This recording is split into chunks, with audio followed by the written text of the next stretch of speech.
All India rank 1 इन medical entrance examinations. मेरे ही block से हज़ारों मेडिकल स्टूडेंट्स जिन्होंने अपने डॉक्टर बनने का सपना पूरा किया, वो ऐसी क्या स्ट्रेटजीज थी, अगर जानना चाहते हैं तो ये जोश टॉक्स पूरा देखिए।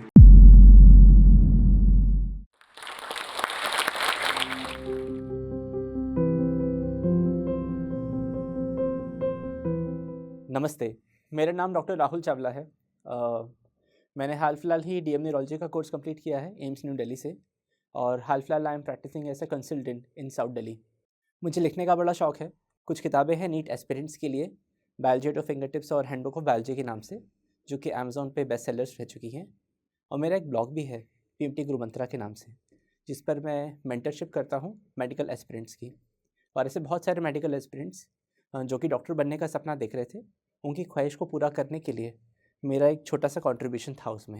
मैं एमपी का रहने वाला हूँ और एक मिडिल क्लास फैमिली को बिलोंग करता हूँ। मैं बचपन से थोड़ा सा चबी ओवरवेट सा था, इसलिए मेरे फ्रेंड्स, मेरे क्लासमेट्स मुझे बहुत बुली किया करते थे। I was very under confident, shy type of guy, and I was neither a sports person, neither a school topper. मैं बस एक गुड स्टूडेंट था। मतलब मेरी क्लास में 4th 5th रैंक आती थी, और मेरा टारगेट बस इतना ही था कि किसी तरीके से मेरी क्लास में 3rd रैंक आ जाए। मेरे सपने बहुत सीमित थे। कांस्टेंट बोलिंग की वजह से मैं बहुत आइसोलेट रहने लगा। ऐसे में मैंने किताबों से दोस्ती बना ली। उन किताबों के ज़रिए मैंने अपनी एक इमेजिनरी दुनिया बना ली थी। उन किताबों ने मुझको सपने देखना सिखाया। पर फिर एक दिन मैं अचानक से बड़ा हो गया और इस मुंगेरी लाल के हसीन सपनों में खलल सा आ गया। मेरी फैमिली में, चूँकि बिज़नेस फैमिली थी, तो बिज़नेस में काफ़ी लॉस हुआ था एंड हमें लाखों का लोन भी लेना पड़ा था। फिर मैंने अपने सपनों को होल्ड पे रखा और मैंने ये सोचा कि मैं पहले अपने करियर पे ध्यान दूंगा। ये हम मिडिल क्लास लोगों के लिए बड़ी प्रॉब्लम है कि हमारे लिए एक तरफ पेरेंटल प्रेशर है, फाइनेंशियल इनसिक्योरिटी है, तो हम जीवन में इतना रेकलेस नहीं हो सकते। हमें कैलकुलेटेड रिस्क लेना पड़ता है। जब मैंने डिसाइड किया कि मैं तैयारी करूंगा मेडिकल की, मेरे लिए सबसे बड़ा मोटिवेशन ये नहीं था कि मुझे डॉक्टर बनना है, बल्कि मुझे उस मिडिल क्लास ट्रैप, उस छोटी सोच और उस मीडियोक्रेसी से बाहर निकलना था। और कहीं ना कहीं ये जो इम्तिहान था, एक कॉम्पिटिटिव एग्ज़ाम था, मेरी लाइफ का एक एस्केप रूट बन गया। अब ठान तो लिया था, पर बात है कि अब करना कैसे है। ये करीब 2006-2007 की बात है। उस वक्त पे पीएमटी का अलग अलग एग्ज़ाम हुआ करता था, नीट नहीं होता था। एक ऑल इंडिया पीएमटी होता था, एम्स होता था, बीएचयू का अपना अलग एग्ज़ाम होता था। उस वक्त कोई यूट्यूब नहीं था, कोई ऑनलाइन मेंटर्स नहीं थे, किसी भी तरीके का ऑनलाइन रिसोर्सेज अवेलेबल नहीं थे। ना मैं ऐसे किसी शख्स को जानता था जो कि मेडिकल एंट्रेंस में अच्छी रैंक से क्लियर होकर आया हो। तो मैंने खुद ही एक हिट एंड ट्रायल मेथड से अपनी स्ट्रैटेजी डेवलप की, बहुत मेहनत की, 12 से 14 घंटे रोज़ पढ़ाई की। मैं अपने सारे सपने जो बचपन में देखता था वो भूल गया था। फिर एक दिन हमारी कोचिंग के डायरेक्टर का फ़ोन आया। मम्मी ने फ़ोन उठाया और रोने लगी। उनका सपना पूरा हो गया था। मेरी बीएचयू पीएमटी में ऑल इंडिया रैंक 1 आई थी। वो लड़का जो कभी अपनी स्कूल के एग्ज़ाम में टॉप नहीं कर पाया, उसने ऑल इंडिया लेवल पे टॉप किया, वो भी एक नहीं 3 अलग अलग एग्ज़ाम में। बीएचयू में रैंक 1, एमपी पीएमटी में रैंक 2 एंड बीएमएमसी के एग्ज़ाम में रैंक 2।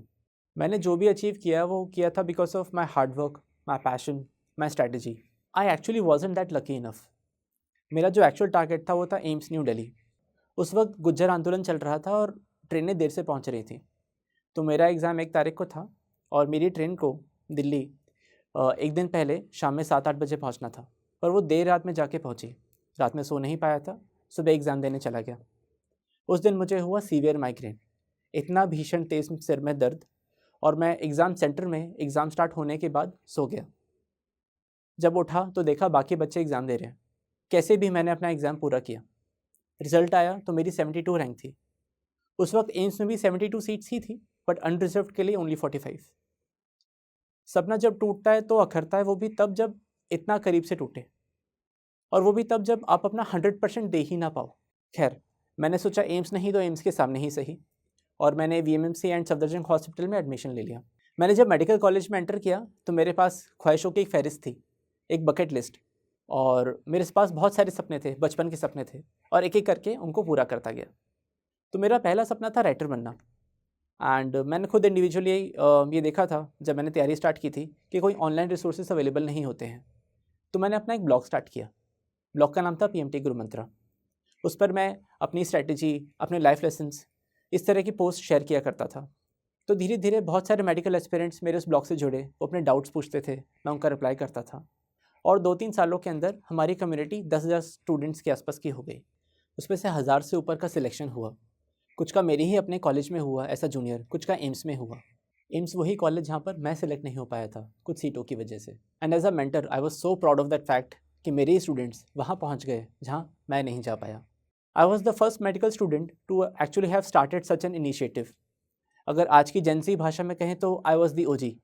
इसके अलावा मैंने मेडिकल एस्पिरेंट्स के लिए बायोलॉजी की किताबें भी लिखी, handbook of biology, biology at your finger tips, और ये दोनों ही किताबें 1 साल के अंदर बेस्ट सेलर्स भी बन चुकी थी।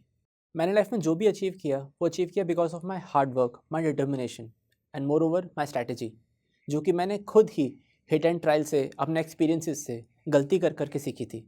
ऐसी क्या स्ट्रैटेजी थी जिसकी वजह से मेरा 3-3 एग्ज़ाम में ऑल इंडिया रैंक आया, या फिर मेरे स्टूडेंट्स का इतना अच्छा रैंक आया, वो स्ट्रैटेजी मैं आपके साथ शेयर करना चाहता हूँ।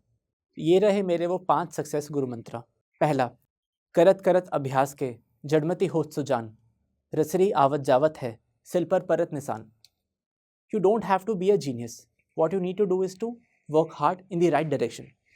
जैसे वर्क का फॉर्मूला होता है ना, force into displacement into cos theta, तो वो एंगल भी इंपॉर्टेंट है जिसमें कि आप मेहनत कर रहे हैं। आपकी मेहनत किस डायरेक्शन में है, that is also very important. You need to strategize. दूसरा, कर्मण्येवाधिकारस्ते मा फलेषु कदाचन। कर्म करो पर फल का स्ट्रेस मत लो। Results are really not in your hands. आपका रिजल्ट आपको कभी ना कभी मिल जाएगा। अगर इस बार फेल हो गए तो भी कोई बात नहीं, आपको जो एक्सपीरियंस मिलेगा उस एक्सपीरियंस की बदौलत आप अपने आने वाले सपने पूरे कर सकते हैं। याद रखना, आपकी मेहनत, आपका कर्म कभी वेस्ट नहीं जाएगा। तीसरा, जैसे हनुमान जी थे, उनमें अपार शक्तियाँ थी, पर उन्हें कोई चाहिए था जो उन्हें उनकी शक्तियों की याद दिला दे। इस तरह से हमारे अंदर भी बहुत सारी शक्तियाँ हैं पर हमें पता नहीं है। पर इसका मतलब ये नहीं है कि हम वेट करें कि कोई आए और हमें मोटिवेट करे। हमें खुद को मोटिवेट करना होगा। ये इम्तिहान एक तरह का महायुद्ध है। इसमें हमें खुद ही कृष्ण बनना है और खुद ही अर्जुन बनना है। देखो, या तो हम परिस्थितियों को लेकर रो सकते हैं, बहाने बना सकते हैं, या फिर मेहनत के साथ अपने उस लक्ष्य को पूरा करके दिखा सकते हैं। जीत की दास्तान सबको पसंद है, पर असफलता के पीछे का रोना वो कोई नहीं सुनना चाहता। इसलिए दूसरों की कहानियाँ ही मत पढ़ो, अपनी ही कहानी भी बनाओ। चौथा, मतलब ये सोशल मीडिया जो है ये बहुत बड़ा टाइम वेस्ट है, तो ये एंडलेस रील्स देखना बंद करो, चाहे वो मोटिवेशनल वीडियोस ही क्यों ना हो, और अपनी पढ़ाई पे, अपने काम पे कंसंट्रेट करो। पांचवा, अगर आपको लग रहा है कि सिलेबस बहुत ज़्यादा है तो छोटे छोटे सेल्फ गोल्स बनाओ। Follow carrot and stick approach. अपने आप को छोटे टारगेट दो, जैसे कि 2 घंटे में एक चैप्टर को ख़त्म करना है। अगर कर लिया तो आइसक्रीम मिलेगी, और अगर टेस्ट में अच्छी रैंक ना आ पाई तो फिर पूरे हफ्ते खेलना कूदना बंद। देखो, ये एक महायुद्ध है। जब आप छोटी छोटी बैटल्स जीतने लगोगे तो वो दिन दूर नहीं जब आप फाइनल वॉर भी जीत जाओगे। ऐसी ही एक बैटल मेरे दिमाग में भी चल रही थी। एक चीज़ जो मुझे हमेशा चुभती थी वो ये थी कि मेरा एम्स में सिलेक्शन नहीं हो पाया था, जबकि मैं डिज़र्व करता था। बट आप डेस्टिनी को देखिए, मेरा एम्स में सुपर स्पेशलिटी एग्ज़ाम में ऑल इंडिया रैंक 2 आया और मुझे डीएम न्यूरोलॉजी की सीट मिली। Life came a full circle for me, और उस वक्त मुझे रियलाइज़ हुआ कि सपने वाकई पूरे होते हैं। हो सकता है थोड़ा वक्त लगे, पर ज़रूर मिलेगा।